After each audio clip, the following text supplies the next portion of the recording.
Good morning, everybody. Hope you're having a great morning so far. Had your coffee and all that stuff that wakes us up. I've had one cup, I may have another. It's a stormy day here, so I'm not going anywhere. So I'm going to do some tutorials and painting. Have a nice painting day.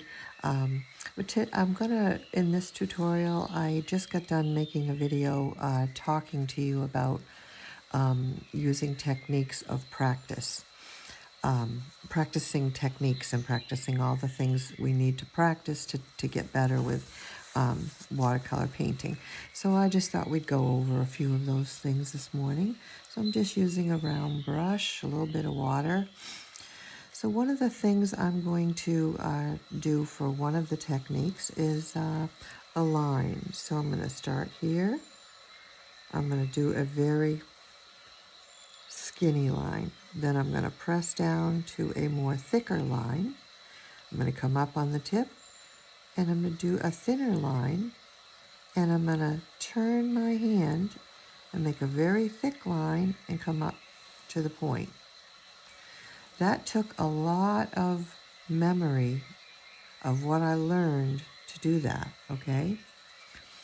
Let's say I wanted to do a squiggly line with the tip of my brush.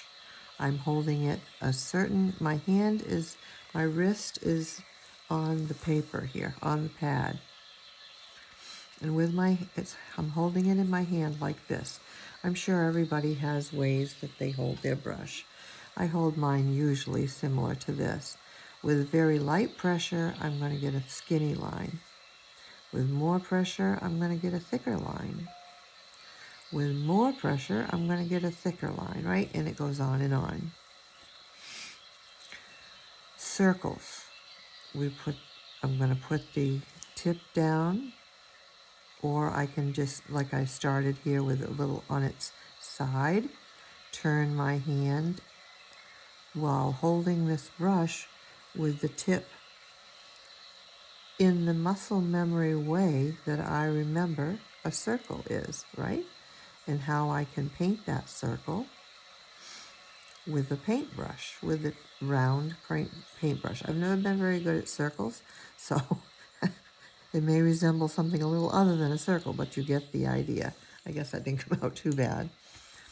But that's, these are all muscle memory techniques to help our hand, our mind, and our memory work together. Other things, of course, that do affect all this is the paper, type of paper you use or whatever. This is cold press. It has like a bit of a rough top. It's been made in a certain way. It's you can see it, I think, if you zoom in. I also use and absolutely love hot press paper. I paint on it a lot, actually. But for practicing, because it's a bit more expensive, so for practicing, I'm choosing to use the cold press that I have. Now, I'm going to get a different color here, just to change it up a little. Say I wanted to make a cherry, okay? So I'm going to use the muscle memory I have, right? We know it's a round circle. We're going to use the, see what I mean? I get a kick out of what my hands do. Okay, so we know, in our minds, we know what a cherry looks like. To put it down on this paper, I need some, memory of the fact that I need to use the tip of my brush to an extent. I'm going to lay down the brush a little bit also as I go in this circle, and I'm remembering to leave that little white spot. You see? Now, in case I did not leave that white spot, I can take the paint off my brush in the water, dry it off, come back to this, because I didn't leave it there. So come back to this one, pull it out with your paintbrush or a tissue or whatever else you choose to use. But then that's another way to take that out when I don't remember. But the more I practice, the more I'm going to remember, such as I did there. All right, let's do a leaf. Okay, so let's get some green. with this particular exercise, like this, I can make a leaf. Now, I can come over here and I can sort of do this.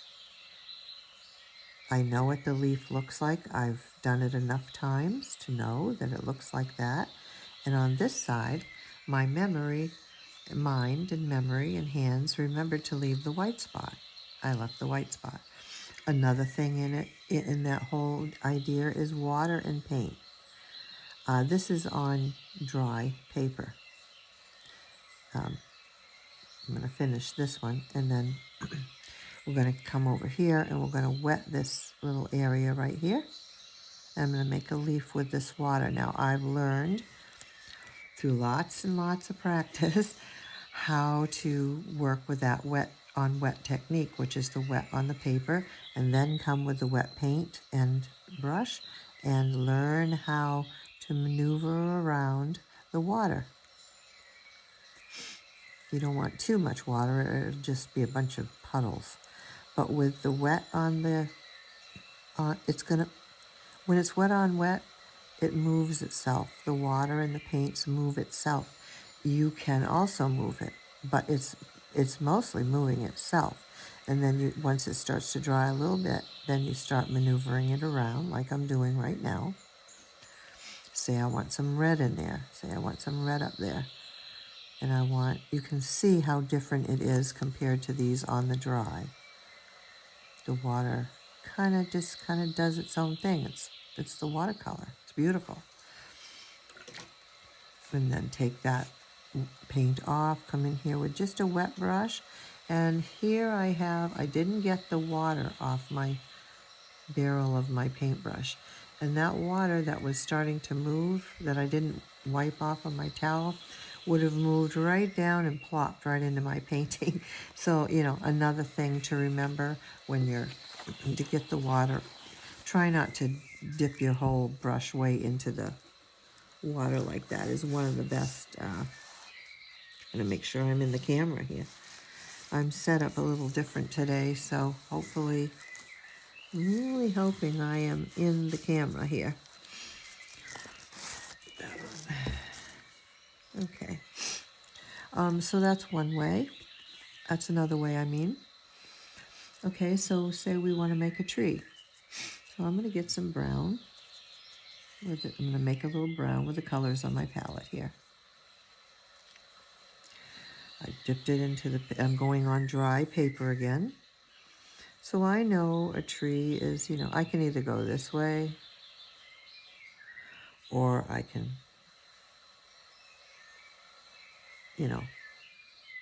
come this way from the bottom, come back down here with the tip of my brush and make usually all the bottom trunks of a tree are bigger, right? So we know that. So we'll just go right up out of the paper. And then in here, I remembered that I can go this way or this way. Excuse me, I remembered that because I'm on dry paper, as I'm pulling that up, I can get these white spots, these white areas, because the paper's fairly dry. So it kind of is that dry effect, which gives me my little highlights without trying hard and not even necessarily having to go back in, or I might. So that was another thing with that. Now, to put in the another thing too, when I want to do these branches, right? A small, nice tipped brush works really well because branches are just in my memory because I've done them so much and I've practiced so much. I know that I gotta have, if I want thin ones, I have to have fairly light pressure. I have to use the tip of the brush with that light pressure. If I want to make one that's thicker, like I say I want to come in here and make it come out of the tree thicker, I pressed down harder. You see how that worked? So the lighter pressure the thinner branch. The more pressure, the thicker branch. Then I can come up with the light pressure and create a skinny area in the branch. I can do that, do all these things because I've practiced so much. Another thing, let's change brushes. There's so many things you can do with all the brushes. This is a round brush, so it works great, especially tips if you're, well, actually we can make, excuse me, hopefully I won't lose my voice. Highly likely, but so, well, I wanted to try to, I want to do one of these kinds of cute little flowers. It's the tip and then the belly. The tip and then the belly. There's a certain amount of pressure here. Tip and then the belly. And tip and then the belly. Whoops, I'm sorry. Right into the camera. Sorry about that, folks. Like I said, I'm in a different spot today, so hopefully I don't mess this up too much. But that's, now I did not leave a white spot, so I did not remember to, well, I didn't actually intend to on that, but I want a little white space, a highlight, so I'm going to come in and I'm going to take that out. I remember that I can come back in with a dry brush and pull the color out. I remember that from lots and lots of painting, lots and lots of practice, right? Either way, that way or the other way. Now, and also when I use the round brush, this is so very beginner friendly, but that's why I do it. That's what it's all for.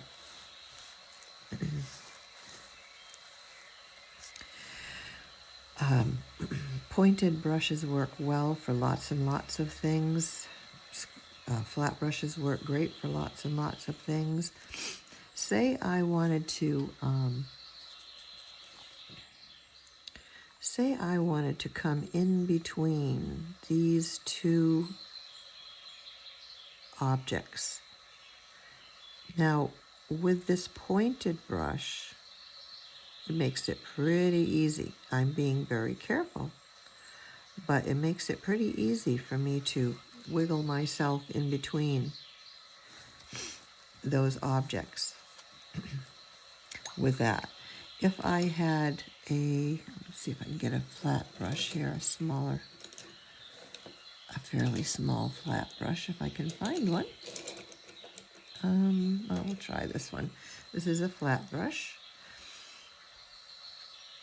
So say it still is this, same idea, but it's all learning the way the brush works, the way my hands work with the brush, the way I have to put it on the paper. But this is going to take different muscle memory. Say I want to come right in here, and I want to go in between these two objects right here. Well, using this, it certainly seems like it'd be easier, right? Because the point's just like the space, where I don't have that so much with this. So I'm going to lay it on its side. I can go like this, go around those two objects. Another way is on its side and pull it this way. And then, kind of come down and work around it. See, we came nicely within those two spaces with the flat brush. And it also matters, the size of the brush. Like we used this size round here. This was if I can see that, an 8. Say I wanted to use this size. This is a round, size 14, considerably larger than this one. But because it has an awesome tip, and because I have trained my mind and my hands together to work together, I'm going to take that same paint. I'm going to come right in here with this beautiful tipped but larger brush, and my hands know what I have to do to get in here with the type of pressure, how I'm maneuvering the tip of this brush, and so forth and so on. Even though it's a whole lot larger brush, right? I'm going around all these objects just fine, right? Okay, so that kind of talked about that. Now say I wanted to actually do that with a even larger flat brush, which is this one. This is a 3/4. And this one is a lot smaller, larger than this one. Okay, so let's try that. So I'm going to get some water and some paint on my brush here. Well, I want to get some, there we go. All right. Say we want to go in between these two objects right here. With this large brush, you're thinking, yeah, you're crazy. Well, because I have learned how to use and hold and maneuver this brush on this paper, I can just take the tip, the corner would be one way, very light pressure, come around, or I can lay it like this, and I can pull the paint around. It's a lot harder to do this, but because I've used this brush, I can do that. I can also lay it on its side. Again, it's much harder. This is a bigger brush, so I'm having to be a lot more careful with a lot more muscle memory of my hands, holding this brush, flipping it around, putting it different ways to get it to go around these objects. Do you get my point here? You see what I'm saying? So it takes all these muscle memories from the practice to learn these techniques. And you will. After a while, you simply will just learn all of it.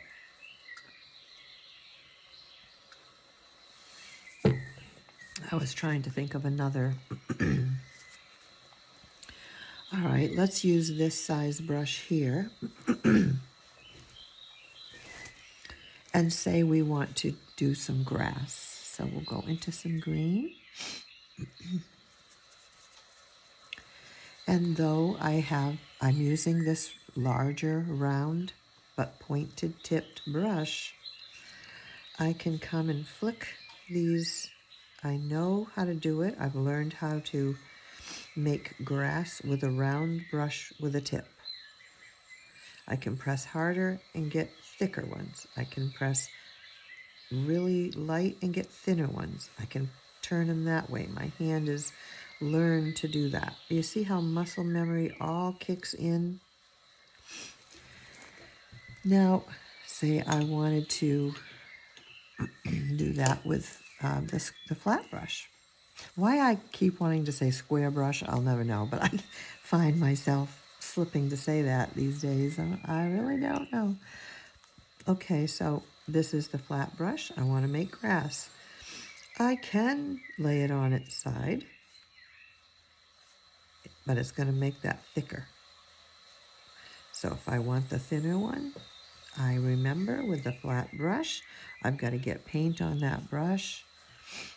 I've got to get some water on that brush, and I'm going to, it's pretty hard to make the thin lines. You have to really, again, train your mind how to use the correct pressure.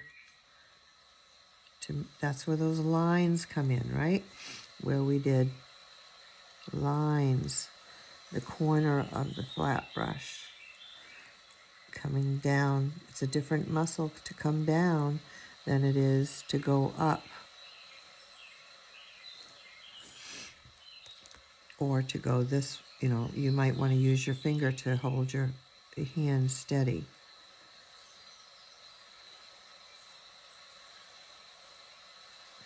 Or flipped over, or the corner.